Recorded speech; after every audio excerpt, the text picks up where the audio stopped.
terkait dengan pembagian dalam binatang kurban itu.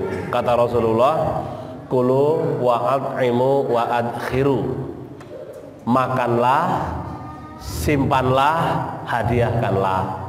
Apa makna di sini?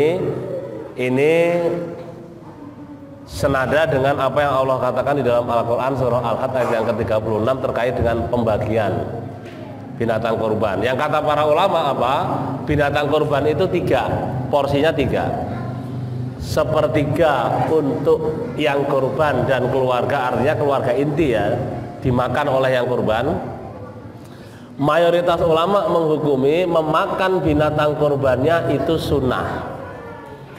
Jadi jangan lagi ada anggapan sudah kurban kok yo minta. Nah ini Pak Abu, bukan minta, kita mengambil hak, itu yang benar ya.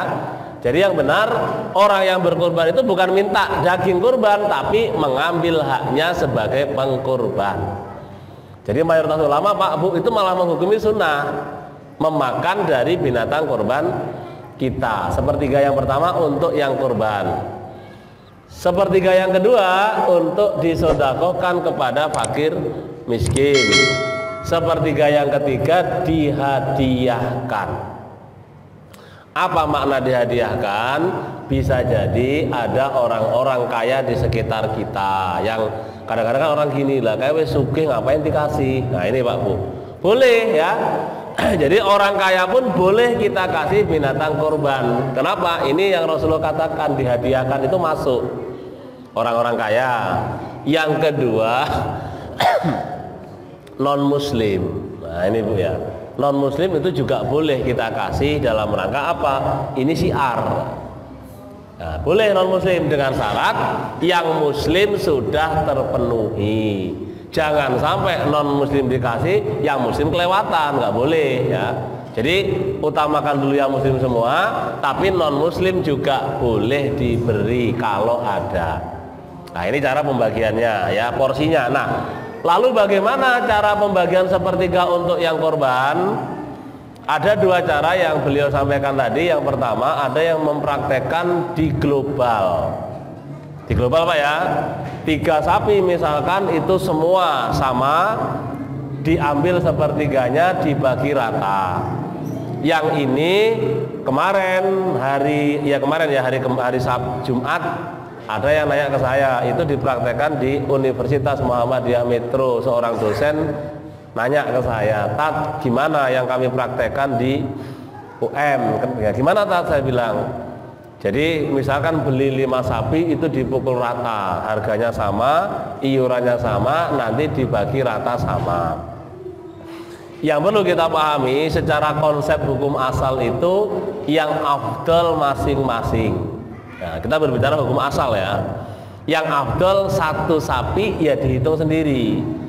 Kenapa kok ini yang afdal itu? Karena kalau kita rut sama, bisa jadi sapinya tidak sama besar kecilnya. Nah ini ya, ini. Jadi jangan sampai lu sapiku cilik kok bayarnya podo. Nah ini Pak Bu. Nah, ini yang afdal ya. Artinya hukum asal yang bagus adalah per sapi masing-masing diambil. Misal sapi ini keluar 90 kilo, berarti sepertiganya adalah 30 kilo. 30 kilo bagi 7, selesai. Yang sisanya yang 60 kilo itu yang masuk untuk dibagikan. Ini hukum asal. Tapi dengan cara itu kalau semua mensepakati ya monggo, dengan cara global tadi. Kalau semua ridho ya, semua ridho mensepakati silahkan. Tapi beberapa tempat selalu saya sarankan, kalau saran saya tetap kalau bisa dibuat per ekor itu lebih afdol. Termasuk kawan kita di PD, Masjid PD itu juga begitu. Nanya juga ke saya beberapa waktu lalu, karena di situ begitu, akhirnya sekarang dibuat per sapi. Dan itu lebih apa ya? Kita lebih puas, lebih marem. Kenapa? Ini kelompok sapi kita beli harga sekian, iurannya sekian. Kalaupun iurannya beda, kita ya mantep. Kenapa? Karena memang sudah kita yang memilih dan yang sepakat dengan itu. Jadi itu yang pertama. Silakan ya, hukum asal yang bagus per sapi masing-masing.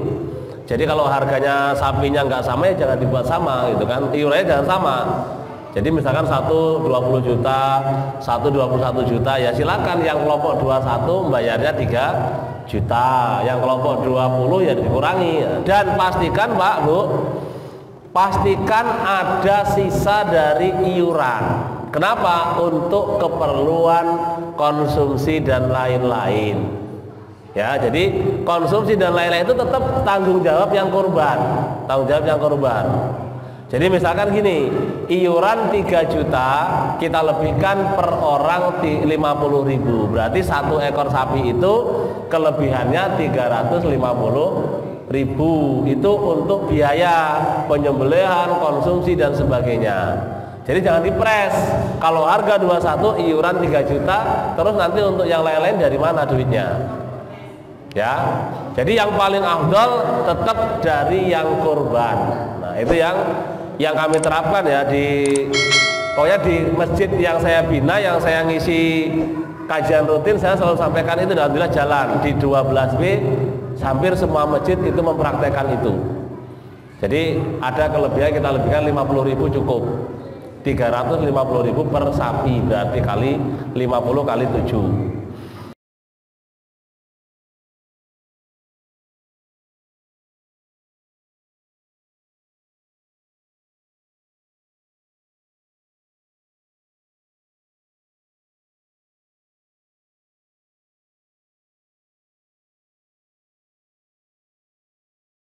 Kemudian yang kedua, pertanyaan yang kedua, bolehkah kita untuk konsumsi itu ngambil daging kurban? Kalau yang diambil nggak jelas, tidak boleh. Pertanyaannya, yang diambil daging kurban siapa?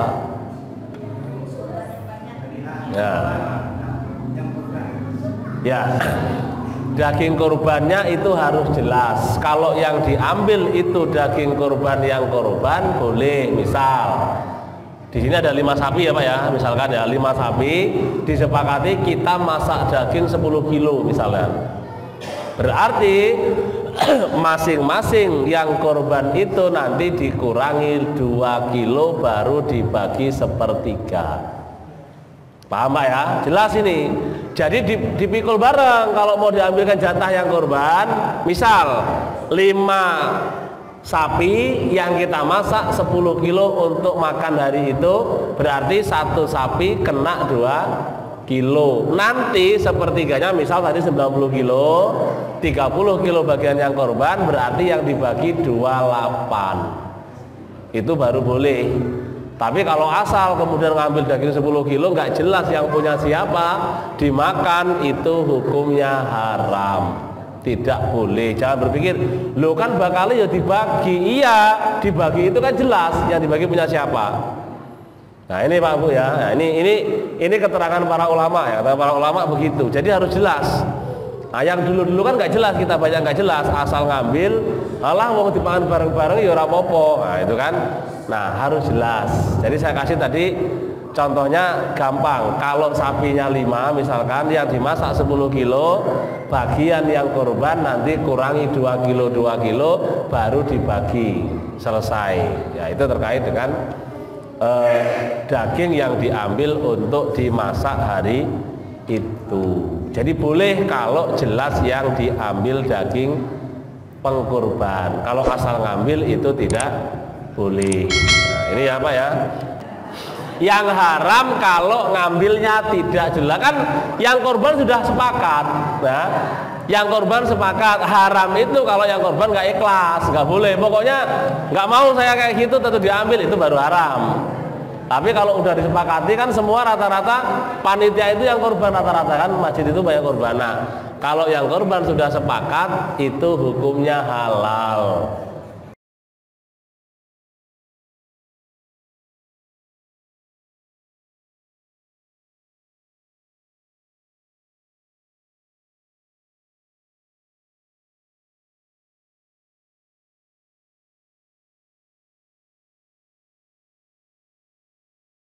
Terima kasih ya. Itu teknis ya. Karena kalau kita ngambil nunggu sepertiganya kelamaan, ya kan, harus nunggu selesai semua kan. Nah, kita ambil dulu aja 2 kilo, nggak ada masalah. Tinggal nanti sudah selesai, yang bagian sepertiga masing-masing kurangi 2 kilo. Nah, dulu kan gitu, lupa opo nggak suwi lah ngono kuwi. Tidak suwi, kita puter aja caranya, ya kan. Ambil dulu baru nyembelih, udah diedel-edel itu ambil dulu dagingnya. Tidak harus ngambil satu-satu, ambil 10 kilo misalkan, ini daging 10 kilo, tinggal nanti motong yang bagian saja. Jadi sapi satu udah beres, ambil dulu 10 kilo dimasak. Nah ini boleh, tinggal nanti bagian yang korban dikurangi masing-masing 2 kilo. Itu bukan per orang Bu ya, ingat ya, jangan salah lagi nanti waduh yang itu entek bagian kurang kilo ya. 2 kilo bukan per orang, 2 kilo itu 7 orang ya, 7 orang dikurang 2 kilo maksudnya.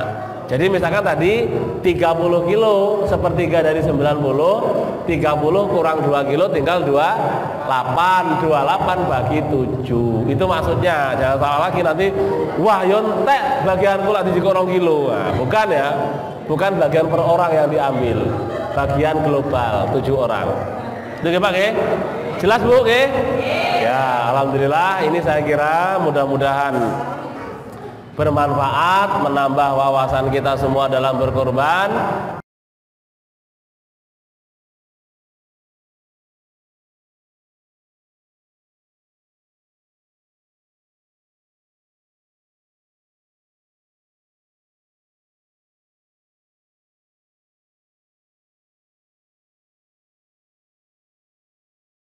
Panitia ya, atau orang yang membantu itu tidak ada jatah khusus secara fikih ya, tidak ada jatah khusus ya. Tapi kalau yang kurban sepakat memberi hadiah boleh. Jatah khusus nggak ada, tapi sepakat. Biasanya hadiah itu kita berikan apa, tambahannya dari ya apa itu kulit segala macam yang pekotehnya itu. Nah itu kan disepakati, dan rata-rata mohon maaf panitia itu rata-rata juga yang korban rata-rata. Nah, jadi ya sah-sah saja kalau itu. Tapi kalau jatah khusus ditambah, pokoknya sang korban jatahnya tambahan daging sekian, nah itu saya kira jangan ya. Kenapa? Karena nanti menghabiskan jatah untuk yang lain. Tapi kalau hanya sekedar tambahan pekoteh sebagai bentuk hadiah ya, bukan upah dari panitia, boleh-boleh saja yang demikian.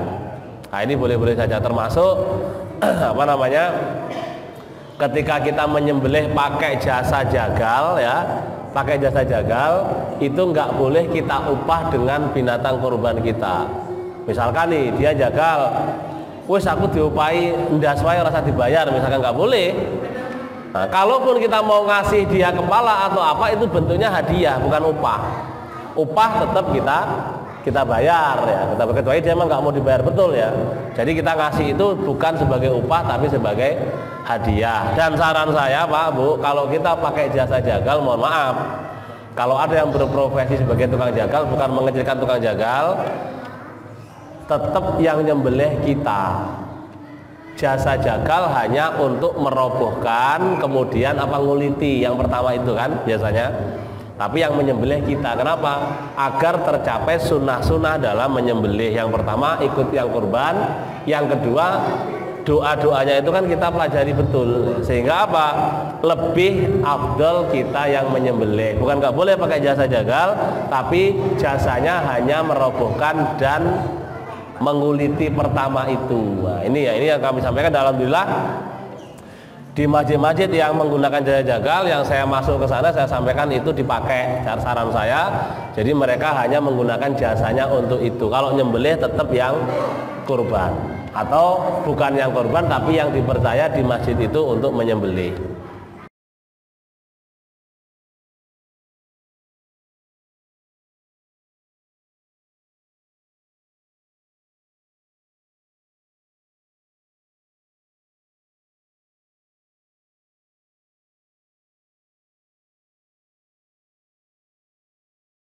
Menjual kulit binatang kurban hukumnya haram.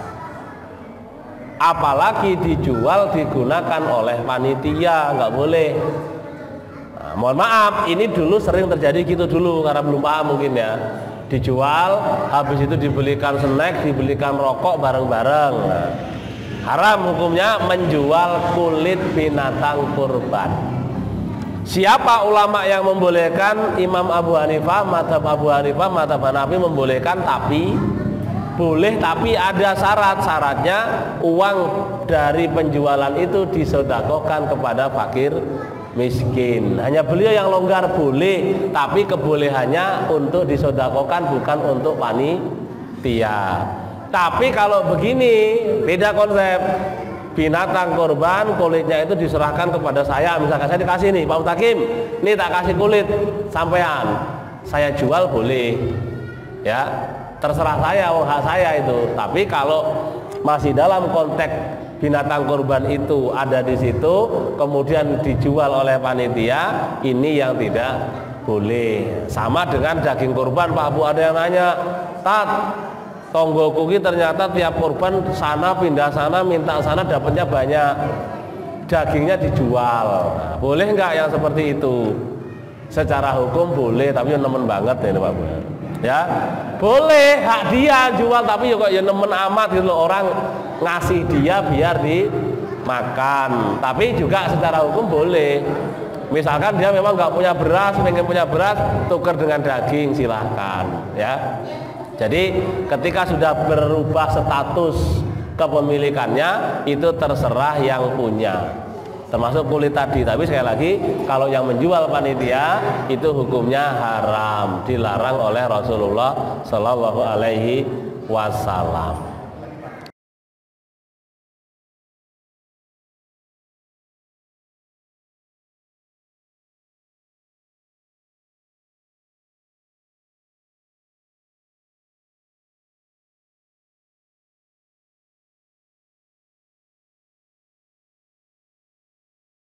Apakah kulit itu boleh kita gunakan untuk beduk, dimanfaatkan?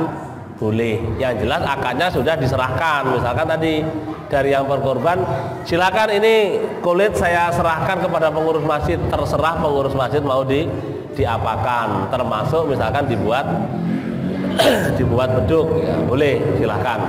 Kemudian saking pengennya korban, kita mau cash nggak bisa, caranya dengan arisan.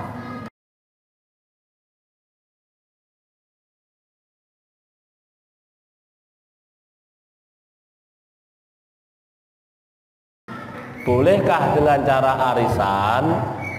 Arisan itu nama lain dari apa Pak Bu? Hutang, ya. Arisan itu model dengan hutang. Hanya bedanya kalau arisan hutangnya pada orang banyak. Nah, kalau hutang pribadi kan hanya satu orang, tapi ini arisan. Nah, para ulama secara hukum membolehkan. Boleh arisan dalam berkorban dengan beberapa syarat. Satu, arisan itu tidak membebani dia, artinya dia sulit banget untuk membayarnya. Artinya ada yang dia gunakan untuk bayar. Yang kedua, orang yang ikut arisan itu diketahui oleh keluarga. Misalkan istri saya tahu kalau saya ini ikut arisan. Kenapa? Kalau ada apa-apa dengan saya, ada yang bertanggung jawab. Atau sebaliknya, ibu ikut arisan, jangan sampai suaminya tidak tahu. Jadi ini syarat yang menjadikan kebolehan. Kemudian muncul pertanyaan baru.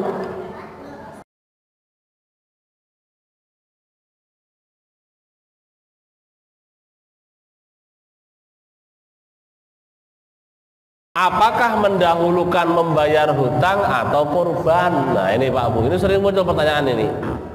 Apakah mendahulukan bayar hutang atau kurban? Kurban dulu Pak, hutang Pak Bu, bayar. Ya, bayar hutang dulu.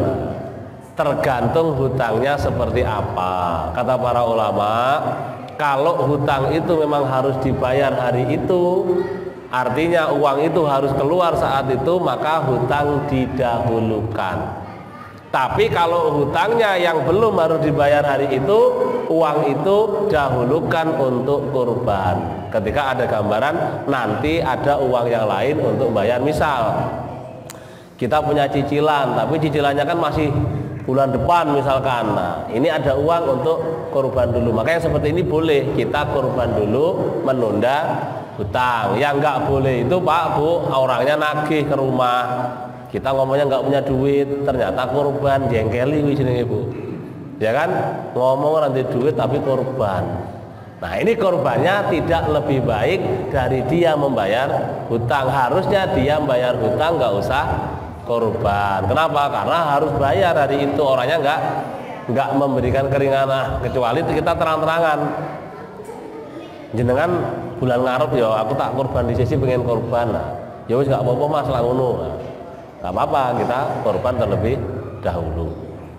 Nah, jadi ini ya dirahmati Allah yang harus kita pahami terkait dengan hukum-hukum seputar kurban. Nah, jadi arisan boleh dengan syarat tadi. Nah, silakan dibentuk kelompok arisan. Yang penting itu, oh ya satu lagi, yang penting yang arisan tidak ikut merasa memiliki. Contoh, arisan 21 orang, otomatis yang dapat kan 7 orang tuh, satu kali korban. Jangan yang 14 ikut merasa aku yang melu korban, kayak melu kayak duitku enek. Nggak ada, ya nggak boleh ya kayak gitu. Jadi putus.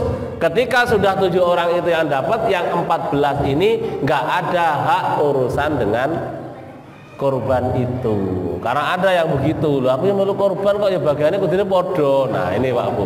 Nah ini salah dalam memahami makna arisan itu. Kalau itu bukan arisan, tuku bareng-bareng, beleh bareng-bareng. Nah ini Pak Bu. Nah, nggak jadi korban kalau kayak gitu nanti.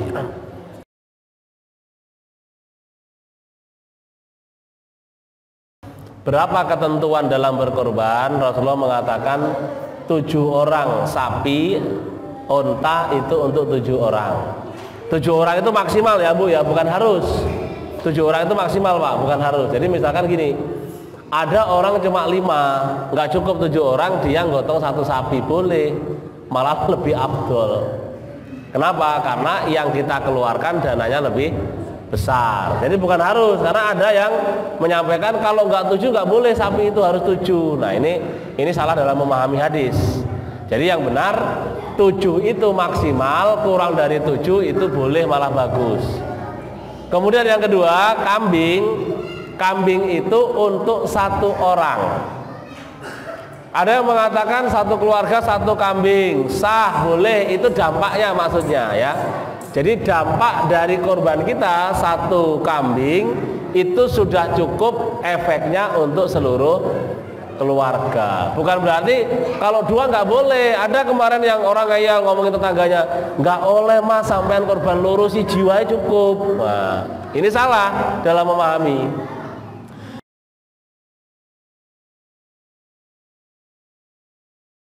Kalau dia korban cuma 1, maka yang korban itu adalah kepala keluarga. Jadi nggak usah diatasnamakan istrinya, anaknya. Kenapa? Kalau diatasnamakan itu yang dapat keutamaan hanya istrinya, hanya anaknya. Tapi kalau yang korban kita, kepala rumah tangga, maka keluarga kita, 1 keluarga itu semua kena dampak pahala dari korban. Nah ini Pak Bu, jadi misalkan Bu, misalkan ibu-ibu korban 1 kambing, ya udah atas nama bapaknya aja.